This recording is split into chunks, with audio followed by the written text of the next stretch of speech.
So, brand new 2020 RS23. Deven Ellis's new ride. Looks like they added a little more volume up in the nose area here. And they definitely dropped the deck some more. So it's definitely deeper in the water. So it's going to be lower center of gravity. A little bit thinner on the hands, a little easier to grab. Got that same elephant skin deck padding that we love, but then they added the little kick plate at the end here, so you know when you get into the back of the board, which is kind of cool, because before it just kind of felt the same all the way back. So that's pretty neat. And I just want y'all to get a good look at this part right here. This is the part you're going to be seeing a lot of right here. So just look real closely at that transom right there, because that's what you're going to be seeing in the races. All right, Deven got the 23-inch SIC RS, and I got the 24.5. This is the 2020 model.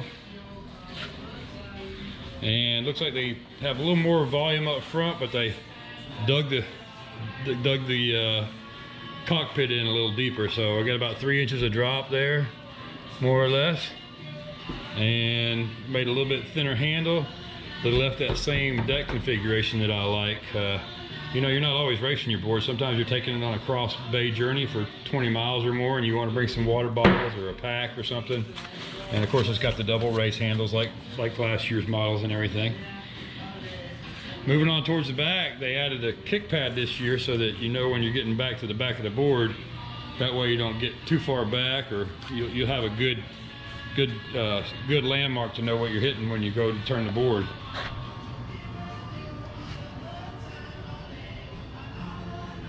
This is SIC Superfly construction.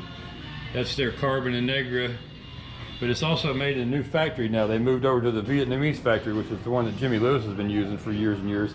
Probably the premier board building company in the world as far as factories go. SICs are known for their durability and lightweight. They're not going to be super lightweight, but that's because they build them to last. So if you build a board too light, and when you get in a race situation, somebody hits you with a paddle or they bump into the back of you, they put a hole in your board, they ain't no good. With the SIC, I didn't get a single hole in my board the last 2 years racing the SIC 24 by 14. So they did lessen the volume a little bit. They're down to 297. I think it was 305 last year. This year is 297 on the 24. And let's pull the 23 out and have a look at that one. Here's both boards, one on top of the other, so you can kind of see the difference. Looks like that's a little bit deeper on the deck, I think. Inches. I think that's about the same depth as mine. And factory, man, just the finish on these things is just impeccable. How fat that front is, man. That thing's gonna punch through those waves this weekend.